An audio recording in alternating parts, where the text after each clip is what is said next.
Hello guys, welcome to another video from Oscar Cooper, your couch co-op boy, and Happy New Year to everybody, and it's great to be back in the saddle for another couch co-op video. First of all, don't hate me, please keep viewing, because this is a list of 5 games, and of course the 5th is always the weakest, and we do have to discuss Resident Evil 6 purely for one mode only, and we know about that mode, don't we? The campaign is absolutely shockingly shit. It was an abysmal sequel to a pretty damn good game. The 5th I do like, the 4th is iconic obviously, but Mercenaries mode on Resident Evil 6 is actually quite enjoyable, and of course it's a true split screen mode, which is good because, you know, AAA game, I say AAA, you know, Resident Evil 6 has probably got quite a lot to live up to and answer for. But cool character selection, loads of maps. This is available on the PlayStation 4 obviously, and it gives you all of the DLC on it. You know, what I have noticed is it's not as rigorous a remaster as we saw with the Resident Evil 5. It's have a little look at the split screen, and they always do this funny sort of shifted boxes. I think that's probably something to do with just the resolution and just how much CPU having 2 screens up at the same time is, but this is not crap. The Mercenaries mode on this is not crap. I found Resident Evil 6 for around £6, funnily enough.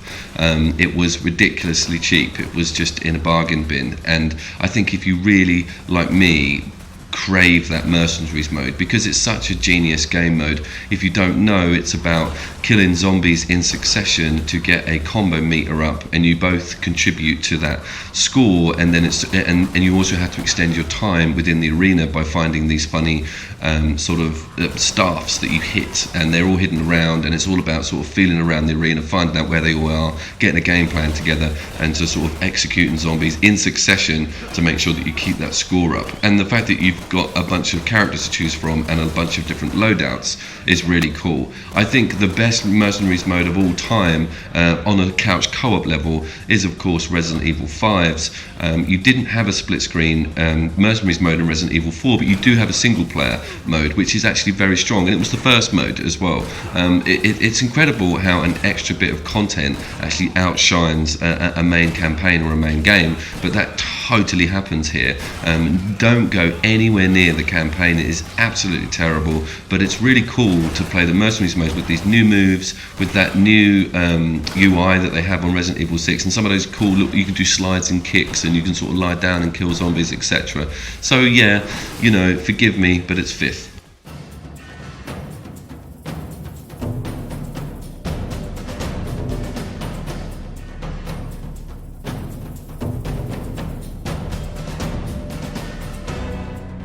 Yes, of course, outlandish boobs and incredible sort of pastel art in this game. It's Atlas's Dragon's Crown, and you know, it's a pro-centric game, which is really good, and it's been released on the PlayStation 4. Traditionally a Vita game as well, and this boasts 4-player couch co-op, which is very cool. But the game's quite niche. It's 4th on the list because it's really not for everybody.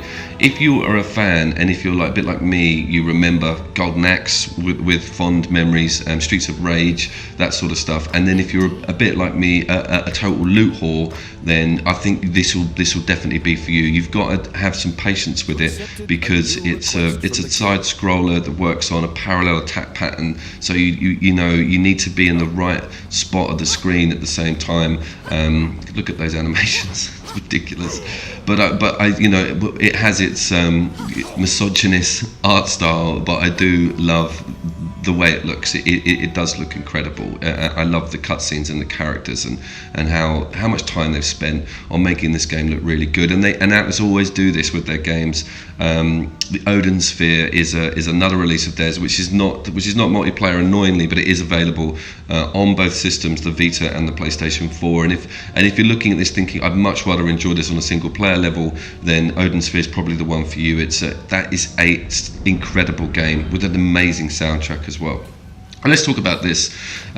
So yeah, you're basically dealing with quests as a questing system, and you have a village hub like you would with any sort of action RPG, and you're all just sort of wailing away at the monsters that come in on either side of the screen. There's a really cool emphasis on boss battles, and there's a really cool emphasis on attacking with your specials and melding your specials together as characters, keeping an eye out for cool drops. There'll be cool weapon drops, there'll be special weapons you can pick up.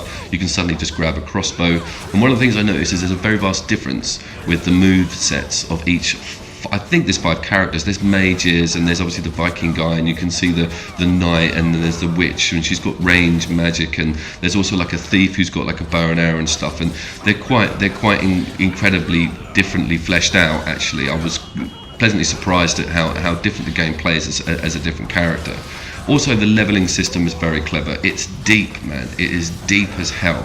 Leveling up on this game, getting cool loot, finding chests. The chests are ranked as well. It's really crazy on how much you can get into this game. It offers a huge amount of content and a huge amount of special moves that are available when you level up, and special weapons. All the weapons are interchangeable. You have different versions of each weapon.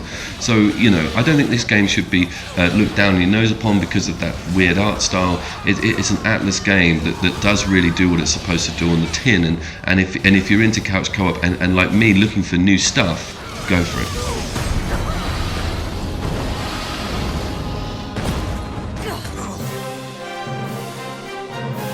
You pin down Tomit.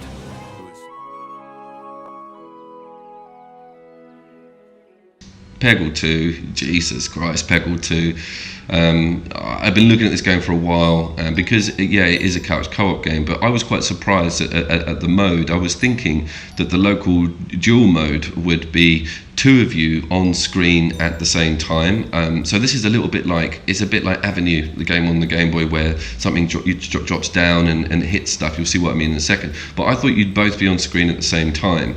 But it turns out that it's turn-based. So what happens is one player has a go at getting a score, and then the second player will then do the equivalent, and the final match is whoever's got the largest score. Pretty simple stuff, but I think they missed a bit of an opportunity there with having, if you could imagine, you could have both characters on either side, and you could have balls simultaneously dropping, you know, and they could bounce off each other, and all kinds of weird stuff would happen. But they've done it turn-based. But don't let that detract from how clever a game model this is. This is so addictive, and when I always get my couch co-op games, I give them a damn good looking at on my own to work out, you know, feel around and work out what's going on. And man, I was like 1 in the morning when I got this downloaded, and I was like, let's have a little quick look, see what it's all about. Hour and a half later, I've got a bit of work the next day. Hour and a half later, I'm like, I'm gonna do this level. I'm gonna get the top score in it, and like, because it's PopCap.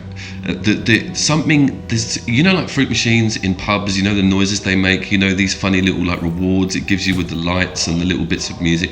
Peggle has so banged that nail on the head. Like, you just want to keep going, you want to keep going further, you want to see what the game's going to give you back. Do you know what I mean? Its reward system is incredible. It's got these really cheesy little bits of music and like special well done stuff that you just get so addicted to.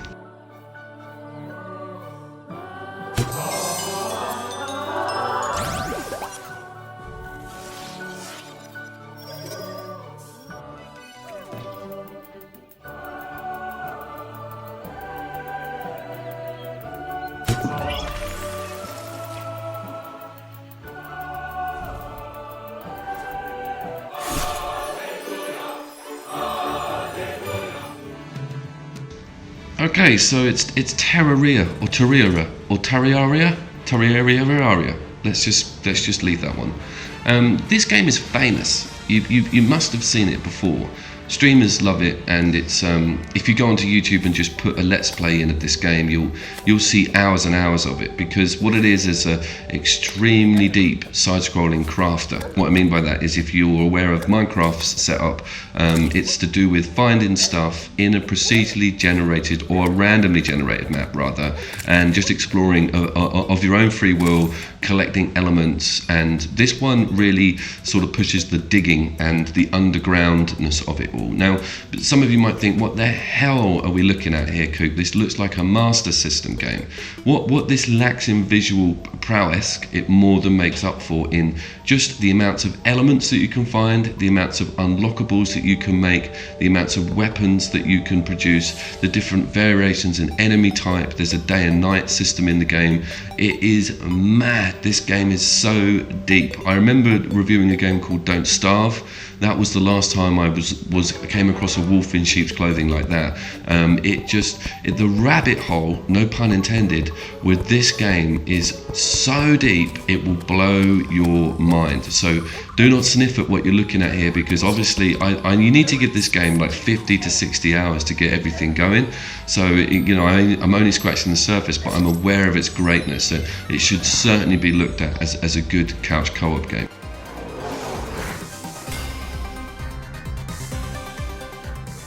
Holy shit, yeah, number one, Horizon Chase Turbo, recommended on the comments, thank you, whoever that was. Wow, I'm a big fan of Chase HQ, I'm a big fan of old school driving games, but this is something different. So what's its selling point? How is it going to compete with a game like Trackmania or Wipeout, for example?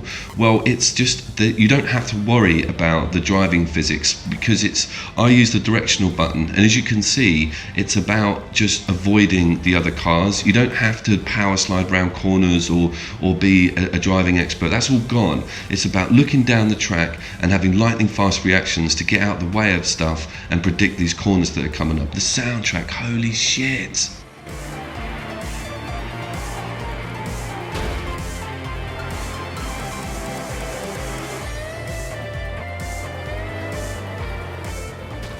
So it does have these outrun vibes to it. You can blatantly see that. But what it's clever with is not punishing the player massively for a collision.